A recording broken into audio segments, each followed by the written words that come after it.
Hello guys, welcome to my video. Okay, have you guys ever heard about a poor person becomes a rich person and a rich person becomes poor? Why does that happen? So actually, that happens because of social mobility. So what is social mobility actually? If you want to know more, let's dive right into our video today.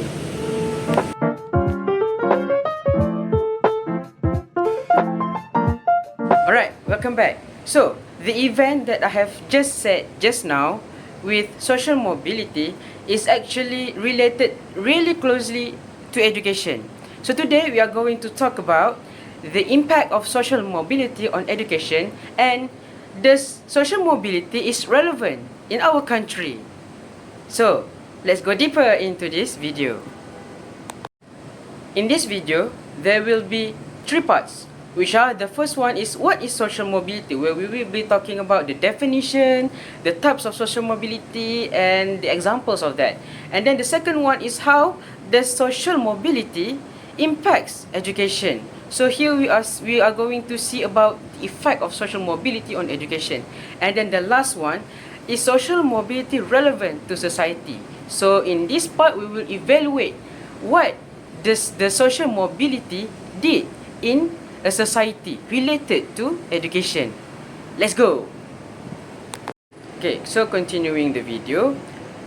Before we are going to talk about social mobility further, we must first know what is social mobility. So based on Aldrich and Galliani, I can say that social mobility is a movement between social classes. For example, from lower classes to upper classes, or from upper classes to lower classes, from B40 to G20, from M40 to B40. So the movement between those classes is social mobility, and the movement usually comes along with advantages and disadvantages. For example, if you move from B40 to T20, you will bring along with you advantages such as higher incomes, better life, better education, better job, and all that. But if you move from T20 to B40, it will give you some disadvantages such as lower incomes, maybe a more humbler life, or maybe a basic education and all that. So, based on Galliani 2007, social mobility, the movement is not dependent on starting condition. For example, you are born in a B40 family. It does not mean that you are going to be B40 until you die. You can move to T20 if you do well. You can, social mobility can happen to you if you do well in your life. So, that is the meaning of social mobility in this context. Alright, so the next thing that we need to know about social mobility is the type. There are four types of social mobility, which are horizontal, vertical, intergenerational, and intragenerational. So for horizontal mobility, it occurs when there is a change in someone's position, career, or occupation, but there is no change in that person's social status. For example, an ordinary lecturer become a head of department. So basically, the workload change, the position change, however, the income is still the same. So, if the lecturer is M40, when he become head of department, he is still M40. So, there is no changes in anything. So, that is horizontal mobility. And then the next one is vertical mobility. It occurs when a person changes his job, occupation, or position that leads to a change in someone's income and social status. For example, before example, there are two types of vertical mobility, which is upward and downward. So for upward, for example, an ordinary teacher becomes a school administration. So usually this comes, upward mobility comes with higher income and a change in social class become into higher class. So when you are an ordinary teacher, for example, you are M40. When you become an administrator, you become T20. So that is upward vertical mobility. For downward, for example, is a bankrupt successful businessman. He is once successful, he is T20, but because of his bankruptcy, he becomes B40. So there is downward vertical mobility. There is a change in income and a change in social status. And therefore, intergenerational mobility, it occurs when one's generation social class shift into another. For example, here, a father who worked in a factory, which means he is not so rich, but maybe at most M40, while his son receives education that lead him to become a lawyer, which can be stereotyped as a more T20 job. So, the shift of social class between one generation to another can be seen here when the father's generation is M40, produce a son that is T20.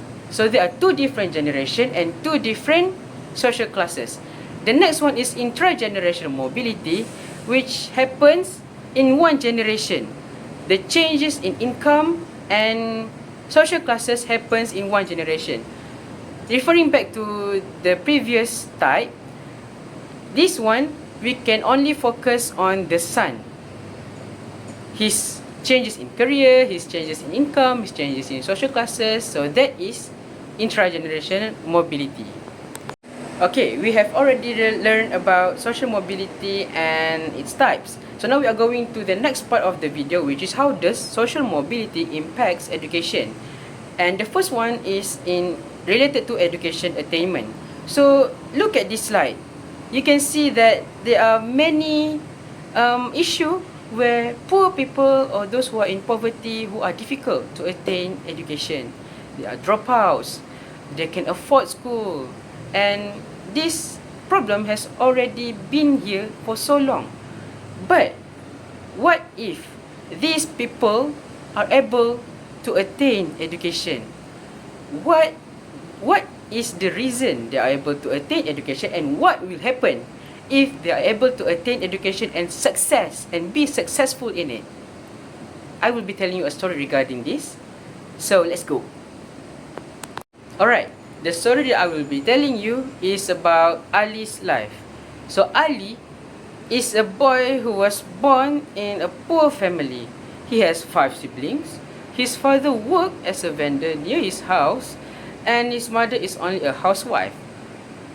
For his father, working as a food vendor and sole breadwinner is very hard to support his family because the income is not stable and it is not that much. Plus, Ali's parents have never received any education, meaning they didn't go to school and they didn't have any qualification for a better job. But suddenly, one day, while Ali's father is selling his food, one restaurateur came to his stall, then offered him a job at his restaurant because when he tastes his food, he really likes it. So, after working in the restaurant, Ali's father's income becomes more stable and they are able to afford education for Ali and his siblings. So in this story, we can see that there is something that we can call vertical mobility, where the income of the father becomes higher and there is a chance for them to change their social position, which is from lower class to a higher class. Alright, the next impact is access to a more quality education. So how can we define a more quality education? Does sending our children to school is not enough? Well, I cannot say that, but a more quality education means extra education for our children. For example, maybe providing them more resource, enrolling them in tuition, maybe providing them with personal tutor, like that. So that is a more quality education. So as we can see here, we can see that the total expenditure of the total schooling expenditure for parents to pay for their children's education. So we can see in a year there are more than 1,000 ringgit to be spent on this. And that is on 2011. Now, in 2024, we already been embraced with issues like our economy, where the price is higher now than then. So the expenditure nowadays might be higher than this, and it will be a more burden to those who are in lower class. And we can also see here, for the tuition subscription, we can see that the cheapest one, tuition for only 2 subjects, is 100 ringgit. So maybe for higher class, it just only 100 ringgit. I can pay for that. But what if this price is for the lower class? They might say it is too expensive to enroll their children in this tuition, so they only able to enroll their students in just school and maybe gadgets and all. So this quality education can only be accessed by those who are higher ups. Just so little lower classes have access to this quality education.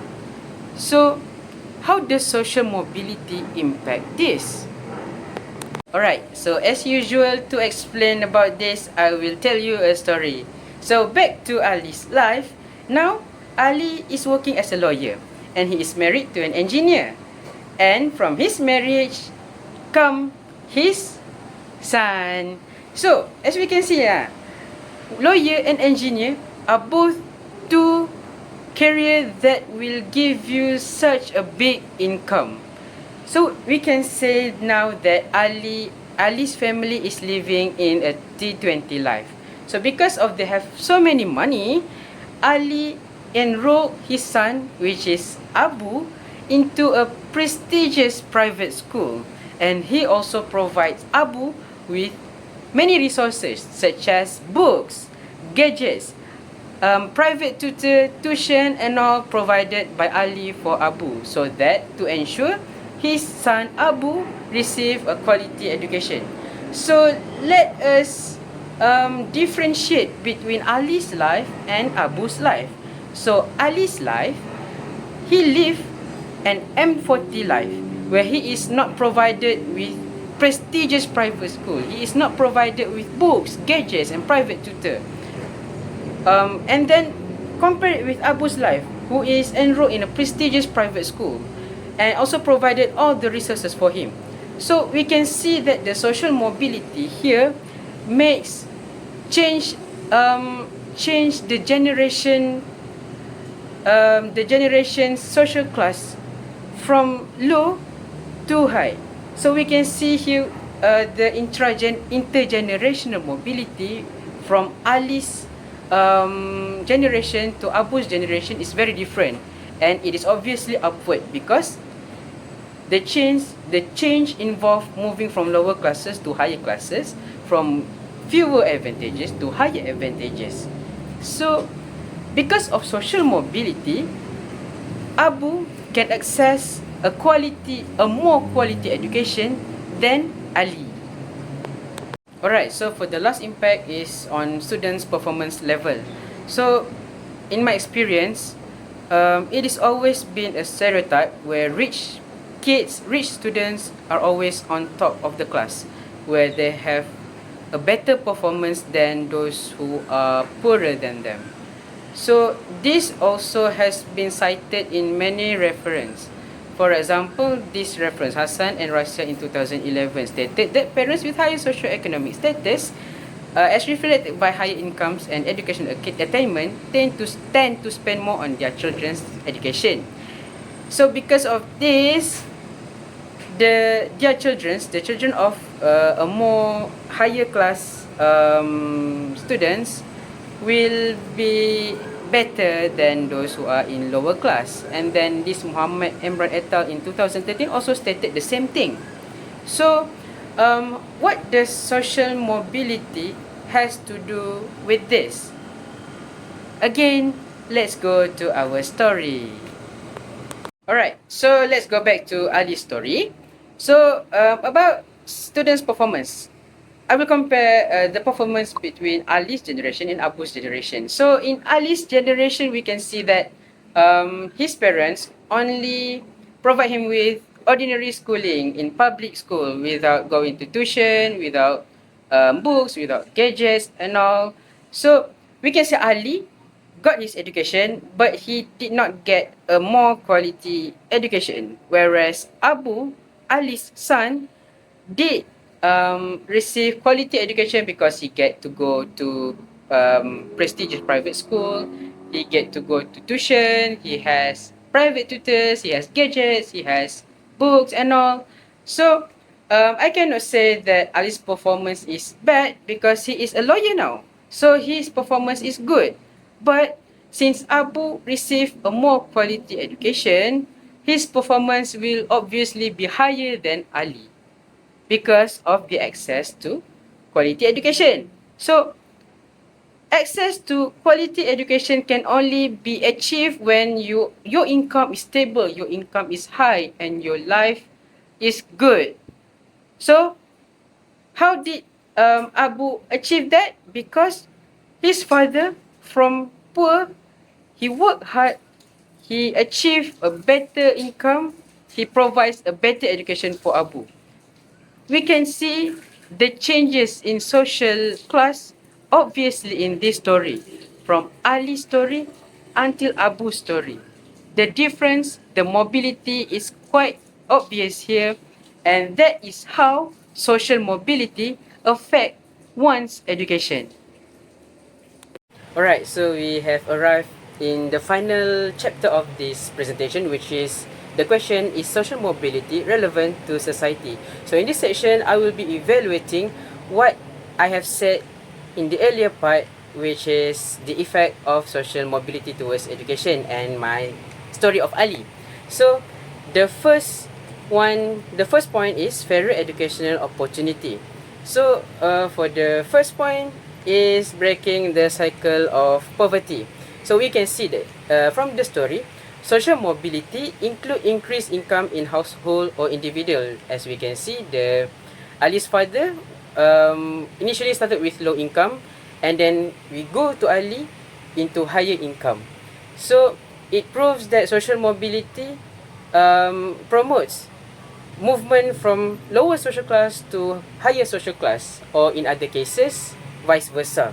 And we can also see that this happens with education as a catalyst.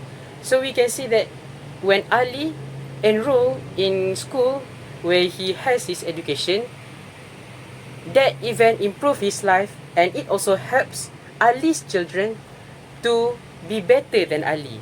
And then the next one is improve access to resources. As we can see earlier also, because of the movement in social class promotes by Ali's father, and the social mobility makes Ali's life better, and he can provide his son, which is Abu, a more quality education, like tuition, reference book, private tutor and all. So because of this, and the effect from this is enhance the students' performance in extracurricular and academic, which is Abu. We can see that when Abu is enrolled in tuition, Abu is provided with resources, Abu is provided with gadgets, can improve his performance in schools better than his father. And then the last but not least is empowering role model.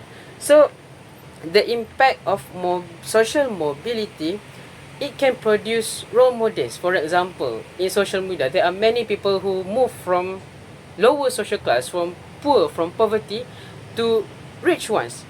There are many influences are like that. So the other people will be inspired by their by the change that they have faced, and then they want to do that too. So it will make the chance for them to have social mobility greater. So for me, is social mobility relevant to society? Yes, because it provides fairer educational opportunity, which education is the catalyst of a better life for someone. So that is for the first point. Let's move on to the next point. Alright, so Is social mobility relevant to society? Yes, and for the next reason is social mobility can combat social exclusion. So social exclusion is always associated with socio-economic background, where if you have lower socio-economic background, you are more likely to socially excluded. Whereas if you have higher socio-economic status, you will be included in society because people will think you are advantageous towards them. So, how can social mobility combat social exclusion, especially through education, is by leveling up the playing field. So, for the first one is quality schools. So, from the story that I've told you earlier, we can see that Ali's father did not attend school but provide basic education for Ali. And since Ali do well in his education and grow up to be a lawyer and live a T20 life, he provides his son with a more quality education, which he enrolled his son into a prestigious private school. So attending this type of school with better facilities, a more qualified teachers and improved learning environments, it can help the child to improve the learning outcome and reduces exclusion based on socio-economic background. So the child will grow up to be a better person with better jobs, with good incomes and higher socio-economic background, making them more included in society. So that is how one of the way how social mobility combats social exclusion. And the next one is extracurricular activity. For example, participating in enrichment programs or competitions in educational institution. So these activities will help the children to develop holistically by equipping them with soft skills that they can use to be productive, especially in a work environment, which may help them to be a better worker and higher the chance for them to move upward in his career, making them receive upward mobility. So, the higher the social economy, the higher the chance for you to not be excluded in a society. And then last but not least, higher education. As stated earlier, education is the catalyst of economic background. So, with social mobility, even if your father or your parents did not attend higher education institution, but by having them providing you to enroll you into a higher education, it will provide you the chance to have a better future, a better job, a better income, a better life. So, social mobility will happen to you and it will help you to combat social exclusion. Alright, so for the last point for the question, is social mobility relevant to society? Which is yes, because social mobility acts as a catalyst for economic productivity. So for the first point for this is skilled workforce development, which is matching skills to demand. So with social mobility, students from diverse background can pursue education in Malaysia, which is tailored to the needs of the Malaysian economy, fostering a skilled workforce meeting industry demands for innovation and technological advancements. So when you send your children to school, especially some specialized school, for example, college vocational or SBP or MRSM, they will be equipped with skills and knowledge that is demanded in today's work environment. For example, TVET or STEM and all that. So, with this, if they are going to enter the career era, they will be fully equipped with the things that they need to do in their work. So, they will be more productive and all, providing them the chance to move higher and giving them the chance to live a better life and continue their social mobility for the next generation. And the next point is untapped potential.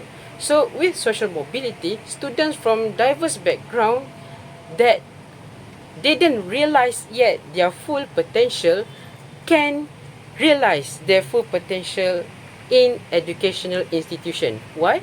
Because there we got learning activities, we got competitions, we got extracurricular activities where they can shine their talents in the mentioned things. So when they already found their potential, teachers or educators will help them pursue in the potential so that they can have a better future. And then for the next point is closing the talent gap. So if many children pursue in education with the help of social mobility, it will produce more workforce in the future, so that the talent gap between our country and other country can be much closer. So it can help our country to be more competent in terms of economy. And all of this stem from education. And last but not least is TVET and STEM. So these two fields are very closely related to something that we call job with better income.